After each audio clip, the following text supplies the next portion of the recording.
Every Christmas there is a carol concert on the island of Sodor.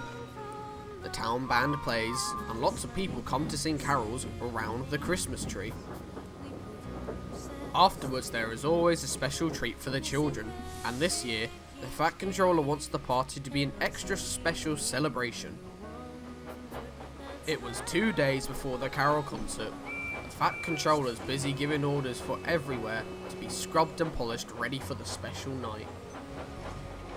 The engines were all very excited. They had been helping with the preparations, and now, Henry, Gordon and Thomas were waiting at the station for the Fat Controller to give them their final orders. "You all have jobs to do," said the Fat Controller. "Henry," he said importantly, "you are in charge of the cards, letters and parcels. Gordon, you will bring the mayor." The Fat Controller paused impressively. "And Thomas, you will have the most important job. I want you to fetch the Christmas tree. Duck will look after Annie and Clarabelle until you get back." Thomas beamed with pride. "Yes, sir," he said. "Will we be able to sing the carols too?" "We'll see," promised the Fat Controller. That night, the other engines sulked in their shed. "Why should Thomas go?" grumbled Henry. "He can't do anything a splendid green engine like me couldn't do." "Nor me," agreed Gordon. "Anyone would think he was special or something." But Thomas didn't care what they said. He had been picked for the most important job. "You're only jealous," he said, and shut his eyes and went to sleep. Next morning, Thomas set off to fetch the Christmas tree. It would be nice to sing carols again, he sighed as he puffed along on his important mission. Thomas had to go down the line, through Edward Station to pick up the tree. The Fat Controller said that Thomas had to be back by tea time. Thomas picked up the tree safely and set off on the return journey. "I mustn't be late," he thought. "The Fat Controller is relying on me." But it had been snowing again. Large snowdrifts lay ahead. Thomas was not wearing his snowplow. He whistled bravely and tried to make his way through.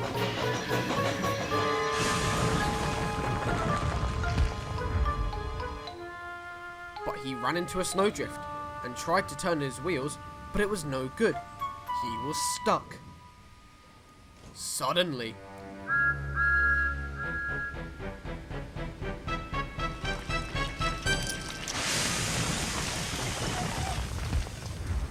Thomas was snowed under. Back at the station, it had been snowing too. The workmen rushed off to fetch their shovels to clear a path for the visitors. The engines waited for Thomas to come back. They waited and waited. "Perhaps he's stuck in a tunnel somewhere," suggested Gordon. Henry let off steam indignantly. "Pooh," he said. "He's more likely to have turned onto a branch line." "He could have run into a cow," suggested Donald. "Silence," said the Fat Controller.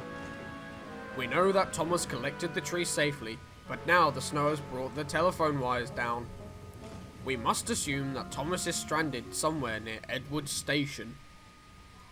"We're not going to leave him there, sir, are we?" asked Douglas. "Certainly not," said the Fat Controller. "I will need 2 volunteers to go and find Thomas." All the engines hooted at once. They all wanted to help rescue Thomas. The twins Donald and Douglas were chosen for the job. Quickly, the driver and fireman checked each snowplow to see that everything was ready for their important journey. Soon, Donald and Douglas set off to the rescue, feeling cold but confident.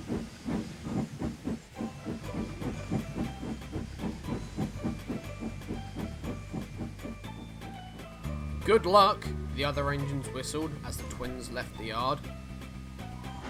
At the junction, they met Toby, Percy and Duck. "The Fat Controller has cancelled all trains until Thomas is found," said Duck, "so take care." "Come back safely with Thomas and the missing Christmas tree," added Toby.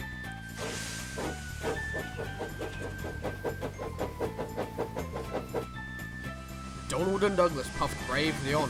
The snow was getting thicker now. They struggled through Edward Station. Donald wanted to stop for a rest, but Douglas wouldn't let him. "But what if Thomas is laying hurt somewhere?" he said.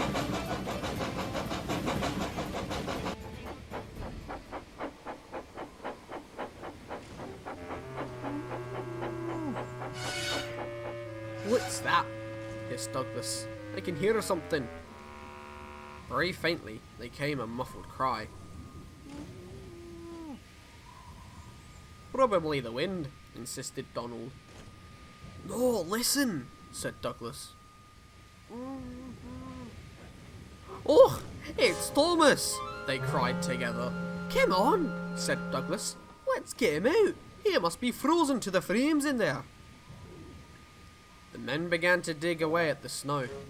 Thomas's driver and fireman, who had taken shelter in a nearby cottage, came out to help too. It was not long before they had dug Thomas and the missing Christmas tree out of the snow. Thomas was pleased to see the twins, but he was feeling cold and miserable. The men covered him up behind Donald and Douglas, and they all set off on their journey home.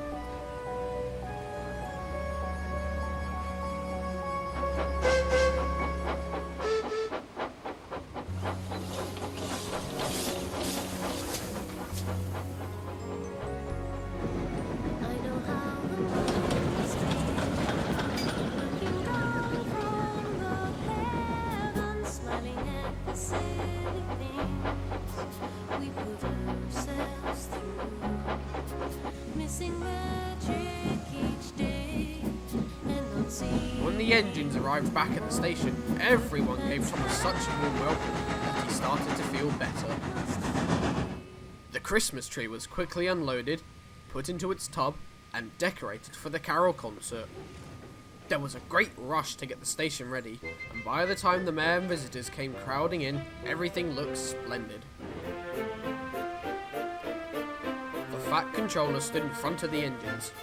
"As a reward for all your hard work today," he said, smiling, "you may go and enjoy the carols. Be quick now." "Yes, sir," said all the engines.